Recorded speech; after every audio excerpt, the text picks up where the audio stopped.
ఆచి చికెన్ మసాలా. డ్వాక్రా మహిళల హెల్త్ ప్రొఫైలింగ్ కార్యక్రమాన్ని మంత్రులు దామోదర రాజనరసింహ సీతక్క ప్రారంభించారు. నేటి నుంచి రాష్ట్ర వ్యాప్తంగా ప్రభుత్వం హెచ్పీవీ వ్యాక్సినేషన్ కార్యక్రమం నిర్వహిస్తుందన్నారు. 14 ఏళ్లు నిండిన 4 లక్షల మంది అమ్మాయిలకు టీకా వేస్తున్నామని మంత్రి సీతక్క తెలిపారు. రొమ్ము క్యాన్సర్ తర్వాత సర్వైకల్ క్యాన్సర్తో మహిళలు అత్యధికంగా ఇబ్బంది పడుతున్నారని, హెచ్పీవీ టీకా పంపిణీ ద్వారా క్యాన్సర్ కి చెక్ పెట్టొచ్చన్నారు మంత్రి సీతక్క. మన మహిళా సంఘంలో ఉన్నటువంటి సభ్యులందరూ ఇవాళ ఆడవాళ్ళంటే ఇంట్లో అందరి గురించి ఆలోచిస్తారు, వాళ్ళ గురించి వాళ్ళు ఆలోచించుకోం. సరే పిల్లలు కానీ, భర్తది కానీ, అమ్మది కానీ, నాన్నది కానీ అట్లా ముందుకు నడిపిస్తాం. ఈ క్రమంలో రకరకాల జబ్బుల బారిన పడుతున్నారు.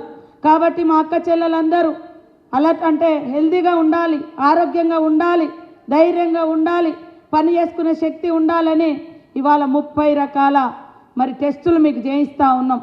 మన మహిళా సంఘాల సభ్యులందరికీ కూడా ప్రత్యేకంగా చేయించి మన ఒంట్లో ఏం జబ్బు ఉందో ముందే గుర్తించి దానికి తగ్గ వైద్య సదుపాయాన్ని కూడా ఈ రోజు నుంచి ఇప్పుడే ప్రారంభించడం జరిగింది అందరం కలిసి. ఈసారి నిన్న ముఖ్యమంత్రి గారు కూడా ఒక ప్రోగ్రాం ప్రారంభించారు పోలీస్ శాఖ నుంచి.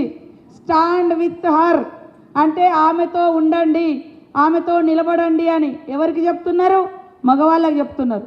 ఊకే మన బాధలు మనమే మాట్లాడుకోవడం కాదు, ఇట్లా మగవాళ్ళకు కూడా తెలిస్తే ఆడవాళ్ళ బాధలు అర్థమవుతుంది.